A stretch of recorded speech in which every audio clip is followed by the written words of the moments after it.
জানো গোবিন্দদা, কাল কি হয়েছে? আমাদের বাড়িতেও দুজন দুষ্টু লোক এসে আমার মাকে ভুলভাল বুঝিয়ে সব খাবার নিয়ে চলে গেছে। কি দুষ্টু না? হ্যাঁ, বলো কি? তোমাদের বাড়িতেও তোমার বৌদিকেও ওই সব গরিব দুঃখীদের খাবার দান করবে বলে এক গামলা মাংস হাতিয়ে নিয়ে পালিয়েছে। এরা কারা গো গোবিন্দদা? কেন বুঝতে পারছো না?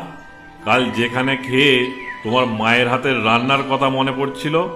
হ্যাঁ, বলো কি? তার মানে ওই পটাই আর পানু বেটারা দিনে দুপুরে ডাকাতি করে আমাদের জিনিস আমাদেরই খাওয়ালো। কি দুষ্টু, আবার টাকাও নিল। ভারী বাজে।